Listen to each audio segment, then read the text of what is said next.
Hello and welcome to another episode of the APWASI Wine Buzz. It is with huge pleasure that I am going to introduce you to a rather enigmatic character, personality, and his name is Klaas de Jong. Now, Klaas, you are one of those characters that really exudes cinematic screen. And for that particular reason, would you introduce yourself to our listeners, please? Well, I am Klaas, obviously, and I the last 20 years I was a film producer, and before that I was 15 years as a music manager, and I had an agency, and before that I was a technician, electronics. I studied electronics, and I like to do a lot of things myself. So I'm not a typical film producer. I'm involved in everything. I like that. Yes, you are definitely not what they would call a typical film producer. You love to have your hands on all the way from the technical aspect right up to the financing, which is really quite unusual. So, Klaas, how did you get into the world of filmmaking? Well, that happened because one of my bands where I started when I was very young they had a very big hit in Holland, and it was a song for a movie. Oh, you're a And musician as well. yeah, no, I'm not a musician. I was in that period the manager, and I did directing some things in the sound in the in the venues, and then we became a number one hit. And then the director of the film said, okay, I need a producer for the next film. Can you do that for me, because I'm not so good at it. And okay, I said, okay, let's do it. It's a quite nice experiment. And half a year later I was a producer. and so it really was fate that brought you into this world of stories and film. Yeah, but what happened is after the first film, we made a more serious film. Then I start developing the scripts with the writers. It was more I like that. It was more my thing than the director. And yeah, and on and on and on. It went with over time. Again, as people do, you get better at it. And a certain moment in 2005, I decided to stop with the music and theater and focus on the filming. So it's not so long ago, and no, so it happened, and then we did one film after the other, and so it was very busy. That's remarkable. Now, you know, Klaas, you've been described as a cultural entrepreneur. Can you share with us this badge that has attached itself to you, and what does it really mean? A cultural entrepreneur. Yeah, you have. I think in all business, in all creative business, you have people that are focusing only on the creative side, like artists or actors or whatever. But I am also I was my whole life entrepreneur. I had electronics business, and later I had this agency. So you have to be an entrepreneur as well. So you have to make yeah, you are entrepreneur or not. I cannot explain. It's something you are or not, but you are literally, for law, you are an entrepreneur. Yes. So I cannot go away because it's my responsibility. It's that makes you an entrepreneur. But I have also a creative side. That's the other. So I have both a little bit, probably. I'm not the best entrepreneur and not the best artist, but I'm not an artist, but I have both a little bit of these skills, and that makes, I think, the difference. I think you're being very modest, Klaas. I think you're being very modest indeed. You are known and you're highly respected in your craft as a film producer. You've produced movies like Tuscan Wedding, Loving Ibiza, and of course, The Admiral. Now, you've produced over close to 40 movies. What energized you to move and switch to wine movies? Oh, well, this was a nice story. I think 5 years ago, we were filming on Ibiza, and we were talking. I was talking with someone that was working also. Why is there no wine content? There's so much content about food, because I love food and wine and content about that, and there's no wine content. So we started discussing maybe we should do something in that direction. And now I know why it's not on television, but I'll tell you later. Okay. But at that time I didn't know, and so we developed some ideas, and a year later I was on a film festival in Berlin, and as always we had dinner and with some producers, and you are invited sometimes, and most of the time I could choose wine, but there was now an American guy that could choose the wine, and he ordered a kind of fancy Chardonnay from Napa. Mm-hmm. Then a waiter came, and he said that we have a very crisp Chablis, and I think it matches well with the dish where you're getting but we have. And then this American guy said, "No, I want to have Chardonnay." and then I came on and that's in the same period. Chef's Table became popular, so that was a kind of format without a host and more cinematic format. And so I thought, maybe you should do something in that direction, because that is something we understand. Making films and is different. It's different than TV shows. So you're not depending on a host, so you can do what you want. And so I thought, okay, let's do that, and let's start with the series to explain where the most famous grapes are originated. And so we started to make a documentary series for fun, and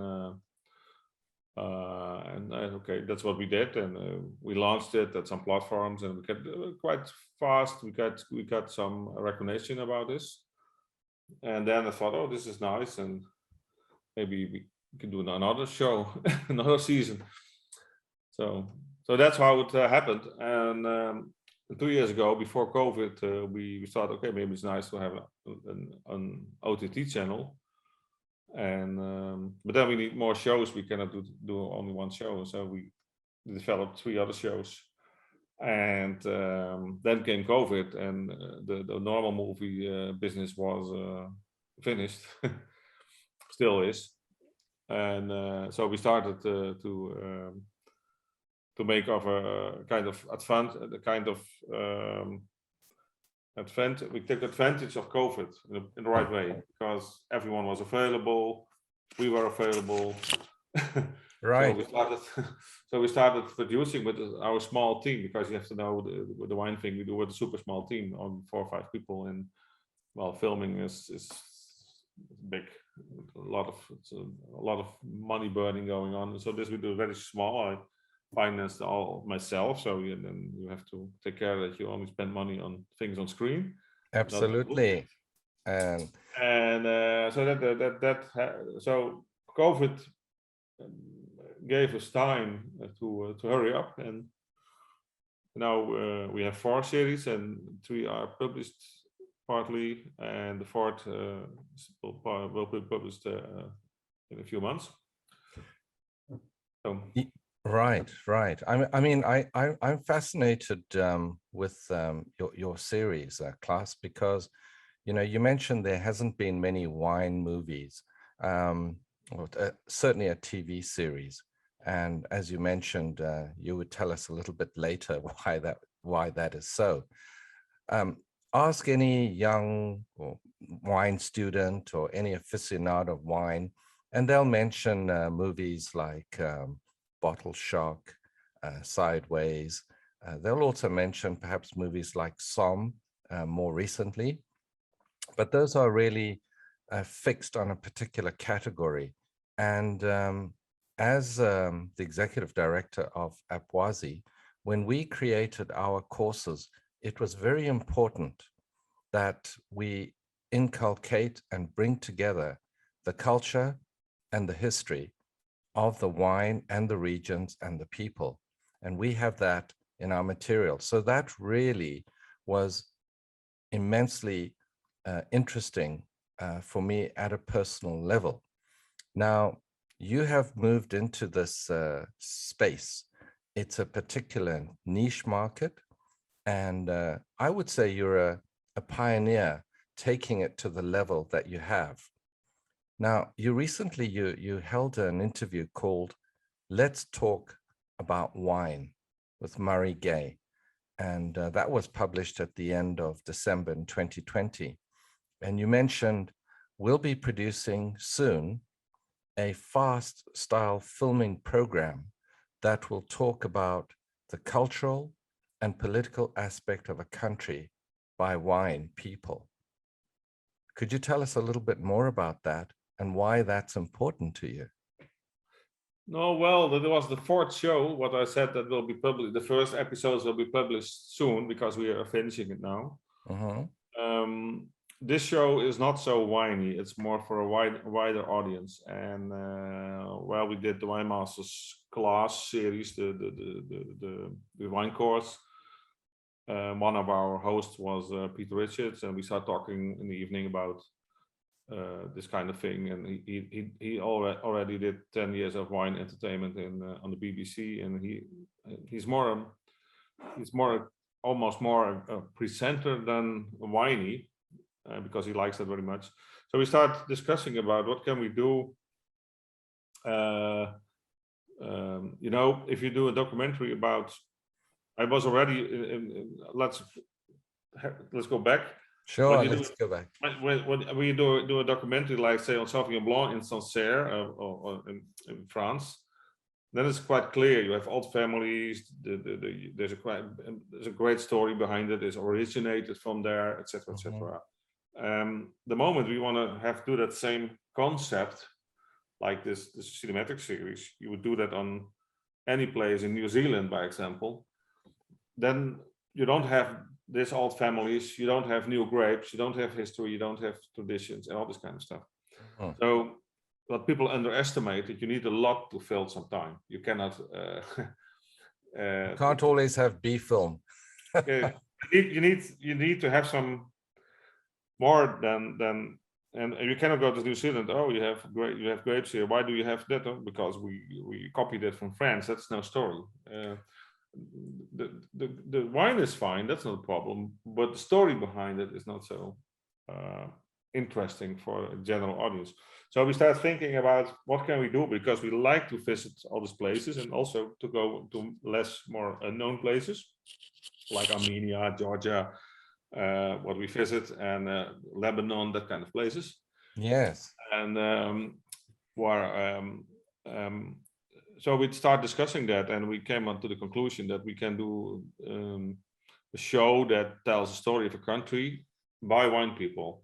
So in the same time, you're still talking about wine, and you visit wineries. And by example, we go in 2 weeks to South Africa. The main story there will be about apartheid.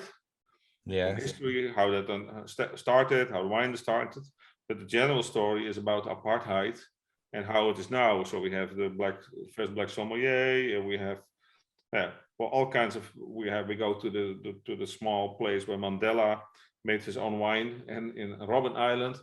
In Georgia, we talked about the cradle of wine, but also about the USSR, how they suppressed in that period. So it's a mix of cultural thing, and the best maybe idea to get this, how this works, is to watch the shows of Anthony Bourdain. It's completely different, of course. We live in another period, we have another host, but actually that was a food show, but actually it was also a more cultural show, because he visited the country and the stories were told by foodies.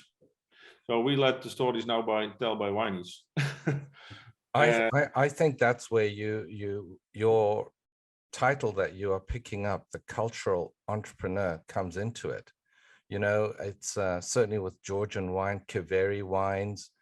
When we talk about South Africa, I'm sure you're going to allude to, you know, the KWV, the mark, the institution, and of course the apartheid that was prevalent there for decades.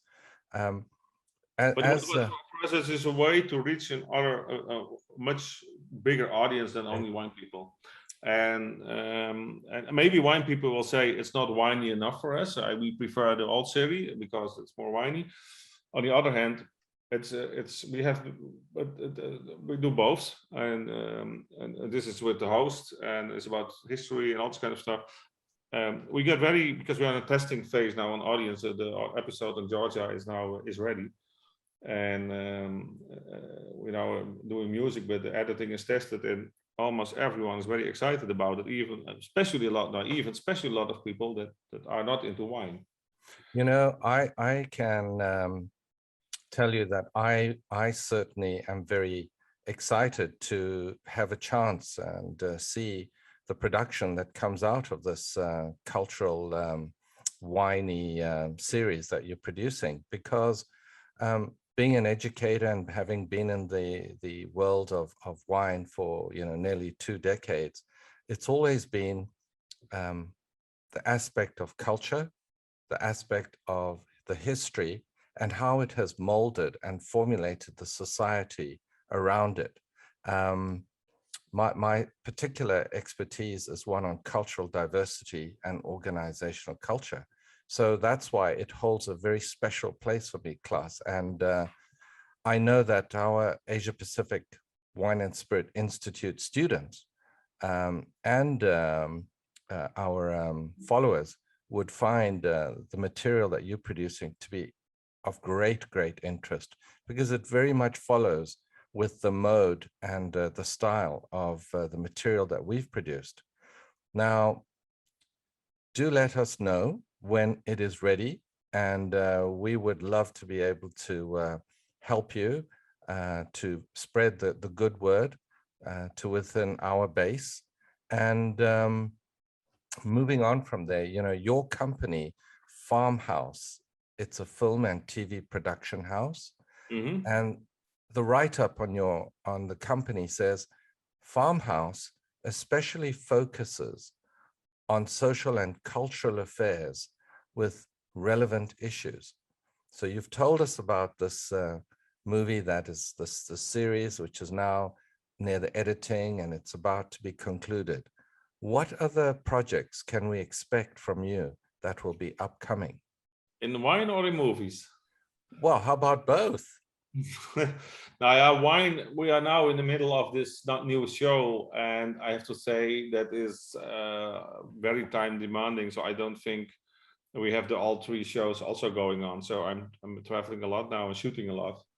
I have no new plans on this. I have 2 new plans. Yeah, that's interesting. With something with too long documentaries, but they're completely different. They're 2 long serious documentaries. But I will keep that a secret, and that's also it's why I think more whiny, but also for the bigger audience, it's a little bit more sensational also. But I think what I like to cover from everything a little bit, and also the style of the travel show is gimbals. We have to go in a plane. Travel light, so we made it as a kind of adventures. We have all kind. We do the gimbal or it's a kind of Steadicam the whole show. Yes, cameras, and that's quite so just unique. use the gimbal. Yeah, no one does that yet. I don't understand. No, I think that's remarkable. When often people think of movie making, they think of trolleys, they think of these huge, massive film. That's what we're doing with the documentaries. Actually, we have, but that is. Then we are our reach is Europe, because there's so much stuff we carry around. That's impossible to fly. So with this new formula, we thought, well, let's also introduce a complete other style for a travel show. So we gimbaled it with 3 gimbals, and that's quite unique. And everyone, we have 3 people all gimbal in different angles. So are you using smartphones if you're using the gimbal? No, we use real cameras and real lenses, real cinema lenses even. Right. But they are not that kind of gimbals. It's still serious stuff, but so everything is on a very high level, but it is quite compact and movable. So we're moving all the time. While with the documentaries, we are sometimes first 1 hour think on the shot, how we're going to do it. It's more like movie making. And this is a bit crossover between filming and TV making. Yeah, it's a bit between. But we are film-wise, I have more plans. We have some light comedies, even say social cultural affairs. They are included.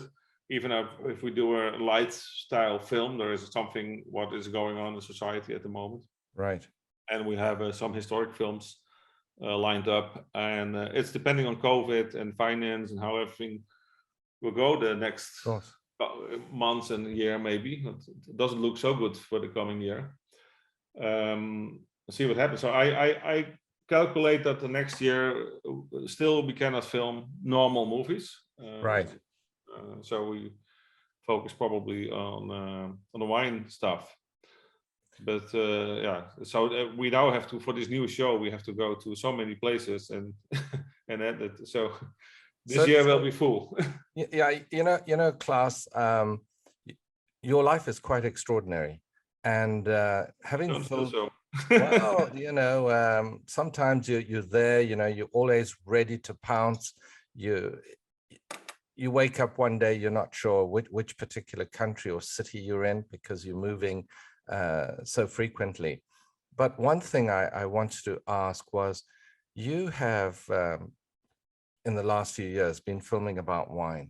How important, in your opinion, is culture and history important for those who are learning about wine? I think it's almost essential. I love wine and food. I cook myself and I have a nice wine cellar, but for me it always worked. How to keep it in my head is always the origin, the history, and where it's from, and the food they do there. And that's the way in my head I can connect things. So that for me it's interesting. Even if you have wine from Napa, there is a kind of history behind it, a kind of ID behind it. And before I grab a wine from there, I know why I do it. So I think in general it's interesting, and I think wine in general is about storytelling. Wine is so much more than only the liquor of the I don't know how I say it in English, but it's the story behind it is part of the whole thing. And it is. I mean, you know, when you ask most people about brandy and you say, where's the origin of the word? They don't know that it comes from your country, you know, where it was originally called Bruntwein. Yeah, I didn't know either, by the way. That was something from here, and this is an English word, so that's a little bit awkward. But no, not at all. Yeah, it's very popular, but this has the same origin. I didn't know. I found out lately. Yeah, exactly. And you know, for those particular reasons, that's why we really are looking forward to your cultural series, because that is how, you know, our institute has based all our material, because we feel that for students to really study about wine, they need to know the culture and the history.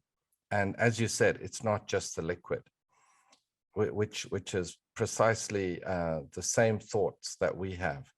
Now, talking about liquor, Klaas, sitting at home, wherever home may be, if it's a hotel room or a lounge, or after a long day, and you've been filming, what's your wine or spirit of choice, and why?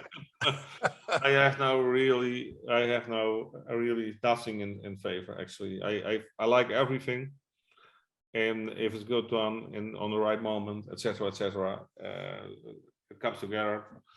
I like everything, but I never would start with a heavy wine.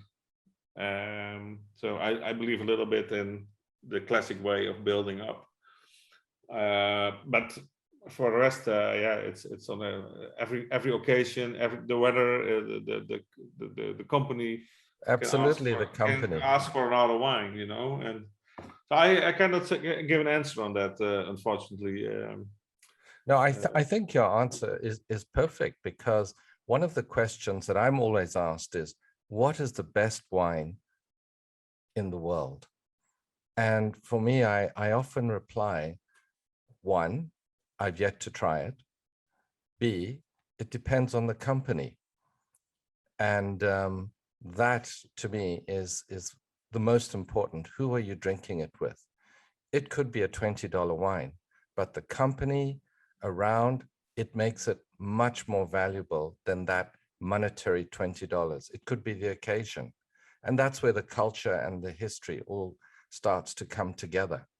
So there's no real Klaas de Jong wine. So No. if someone, so it doesn't matter. Yesterday I was cooking for people, and Uh-huh. I ended with the Trockenbeer Auslese from Kracher. Okay, Trockenberry and Auslese. We Okay. were filming there last year during COVID, and we get a lot of bottles from them. And that is, I know this is so honey-like. I know that a lot of people never tasted it, and so I had a company that I know that they can value that, and they give them some blue cheese with after the dinner with this. Oh, And yes. so I think, okay, probably this is something you never tasted, and take a small glass, and it is so overwhelming. That was a moment I thought, okay, let's take that bottle like that, but I wouldn't do that. That was the occasion, you know, in the build-up. It's not something I would take every day because it is a kind of overwhelming wine, and but that's so it depends. Of course. They had a discussion on what to do. I have so many nice old wines in the cellar, but when do you grab them? It's what is the occasion, right occasion? So I think special wines, what that need special occasions and special company, whatever. And I like to tell the story with it also, that people appreciate it also. And you're a majestic storyteller, not only in voice, but also in film, Klaas. No, I'm very good with films. I'm very good at storytelling on film, and not in real life. I can assure you that. Well, talking about storytelling, you know, you mentioned several times you're a storyteller, and we know stories can be comical, tragic, and dramatic. What has been your most poignant experience, and how did it change your attitude to life, and that in turn, your films? Oh, do I have to explain it? What does it mean in English? Because I'm not native. Okay, what experience, you know, really changed your attitude to life, the way you see it? Was it a particular mentor? Was it a circumstance? Something that really said, wow, this is the way I'm going to go. It really captured you. And that in turn has been a huge influence on the films that you produce. Because you are a master when it comes to filmmaking. So there is something that is within you that drives you. Yeah, as you said, I now never chosen filmmaking. Huh? Yes, you never chose it, but fate has it for you. It happened. But I think from nature I like to tell stories, and that can be in an advertisement, that can be in music, can be in a theater show, and it can be in a product. And I think every time you create a product, and what it doesn't matter what, you try to also to create a story of the product, and that's what I have in common. There's nothing special what triggered me, I have to say. I became a quite young entrepreneur. That I can say why that was, because my father became kind of blind and had problems with the bank we worked. He was there. I don't know how you say it in English.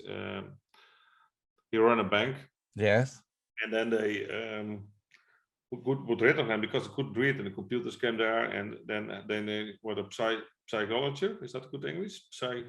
Psychology? Psychologist. They called him every evening to get him to brainwash him. And as a young kid, I heard this conversations, and he recorded that. And later they come in court because he recorded it. He won. He got some money. But that he didn't tell me that. But what impressed me very much is that he was so depending, that I heard this tragic story as a young kid. I was maybe 8, 9, or 10 or something. And it made very big impression. I said to myself, I never will be depending on a boss. And I never worked one day for a boss or a company. So that's the only big thing in my life. I guess, okay, that changed my way of thinking about things. Well, thank you for sharing that, because that really puts into perspective why you take all the little pieces together and you are able to make it into this wonderful canvas of film. And, it's not often that we meet people like that. So Klaus, a huge applause to you for that. And Thank it's you. something very special. Now, we all talk about certainty. So all of us, every single person in this world, one day we must face our last day. So we've read, we've heard of Marcus Aurelius, we've heard of Shakespeare, and this I hope more people would have heard of, Hendrik Willem van Loon. He wrote Van Loon's Lives. I'm not sure if you've read of that, but no, it's a Dutch name. It sounds it's like a Dutch name. Yes, that's right. And Plato. We've heard men. They talk about lives and history through the words and stories. So today's storytellers, we use cinematic magic, which you are certainly one of the masters. How would you like to be remembered? Whoa, what a question. Yes. I don't know. I'm not really a believer. I think that in 100 years everyone is forgotten anyway. So maybe it will take a few years. I don't know. I have no idea. Maybe You're very humble, Klaas. I mean, when I think back of the Admiral, I mean, you've brought back a story from centuries ago right to the forefront of many. yeah. And that is a story. It's a remarkable story which you have put onto film. So It was also one of the biggest projects for a Dutch film. Was quite good, big. Yes. On that one I'm particularly very proud. We did. It cost almost 10 years to development, from development to filming. Fortunately, it was a big success in a lot of places. But I don't know how to be remembered. I don't know. I was lucky. I could do a lot until now. I could be very productive, and so yeah. And a lot of people don't know. Normal people don't know the stories behind this. They don't know. They see the film, and I think they will more easy know the director. But I don't know if in 20, 30 years, hopefully I live so long that I don't think people take that in consideration. But I think if there maybe someone dives into the history at that moment and go to IMDb, whatever, that probably they will say it was quite productive. And that was, I think, myself also. I like to be productive and spend my time to products and to things, and I'm not spending a lot of time on the couch for the television. I'm not watching television so much, what is very strange maybe, but no, because you create it for others to enjoy and soak in all the wonderful cultural aspects that you bring to us all. I don't think that there are many filmmakers like you that bring forward their own sort of culture. Certainly the Admiral was one of them. And when we talk about the Dutch, people immediately just think of maybe cheese, the canals. Perhaps they may also think of the wonderful airport of Schiphol. But if you go back ages, you've got South Africa, the Dutch East India Company, the magnificent I would say that the historical aspect of the tulips, the history, the painters, the culture that they've contributed to Western No, culture? it's quite there's a lot to do about this because the Dutch had started the first multinational stock company, stock market. That's right. And also New York was known as New Amsterdam. Yeah, it was traded by Suriname. It was an original Dutch city. The Dutch were everywhere, and they were together with the English, always fighting about the power. That took more than 100 years. It was or the English or the Dutch. Well, we are much smaller than England, and a little bit the Spanish, of course, in South America. But at that period, also Holland colonized, of course, a lot of places like South Africa, all the Indies, but a lot of more places than you would. That's right. Indonesia. Indonesia. I'm actually 1/4 Indonesian of that reason. Ah. So, but in these days, this is a kind of difficult with slavery and with all this colonization, and but the Dutch were super active, and you can see that now if you travel to Holland, you see everywhere old cities, and you can see in a lot of these old cities were from 1600, from what we call the Golden Age. Yes. So yeah, in that period, but it's now different. You see always in the history that this kind of powers, and now it's China that is the superpower. And well, you know, I would love to see your stories on film within the next 10 to 15 years, and the development and the topics that you are choosing. Actually, two are about the Indonesian thing, historical movies. So that is one is one is from the World War II. Japanese were there, and the whole situation there, and how all the people from Holland and all the people that had mixed blood had to move out because the original people couldn't. They were getting too dangerous. So it's a very complicated war story, and we have one of the biggest boats ever built in the 1500s went to Batavia, and then it was burglary. What is it doing? I don't know the English word. Anyhow, they went to Batavia, and then people tried to take over that were against the VOC. Yes. And tried to start a war against that kind of piracy. And then they made a mistake, and they went by accident to Australia. That's how Australia came on the map, and they went on a reef, and it's called there's a very famous book also in America. It's called Batavia's Graveyard. Right, Batavia. And yes. it's a very famous book. And it was a very big boat, and it's a replica built and still in Holland. And then they start killing each other. And when they found, no one expected that they would found, and so they started to bring from Jakarta what's called Batavia, what's called Jakarta. That's correct. Yes. They sent the boat to there, and they found them. And then from the people that survived, almost everyone survived the crash. Only 50 people died of the 300. There were only 40 people living because they killed each other.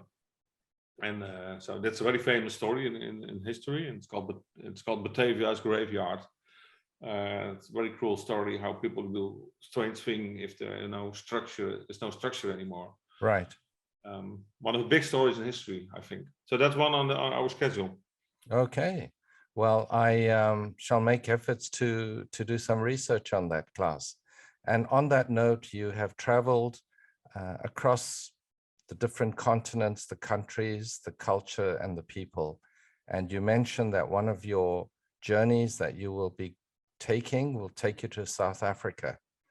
And you'll be really exploring the country and the people. And we have something in common there because APWASI, we offer scholarships to an organization called BLACC, BLACC, which is the Black Seller Club. And they are the sort of Somali association for the Black population. And APWASI sponsors them with 100 courses a year, is our way of really wanting to support organizations like this. So in many ways, our paths have intertwined, Klaas, and I hope that in the years to come, we have the opportunity to meet in person, and more importantly, to sit back and enjoy a glass of wine together. That will So be nice. I look forward to that. And sort of as a parting question to you, if there were any words of advice about taking life and really wanting to succeed, what words of wisdom would you share with our listeners? Ooh, I would say stay yourself, stay close to yourself, and work hard. Then on that note, stay true to yourself, True to yourself, close yeah. to yourself. Yes, that's fine. And also work hard. And I'm sure that while we see your successes, many people don't see behind the scenes, the hours, the frustration, the euphoria that you go through. And Klaas, it's been a wonderful experience having this opportunity to interview you. And thank you very much indeed. Thank you, Klaas. Great. Great. Thank you for the interview. Nice meeting, and success with the project. Well, certainly, and we thank you for your good wishes. So listeners, do have the opportunity and look up Klaas. His movies are quite remarkable, and they are influenced by a man that has seen an enormous amount through his lenses.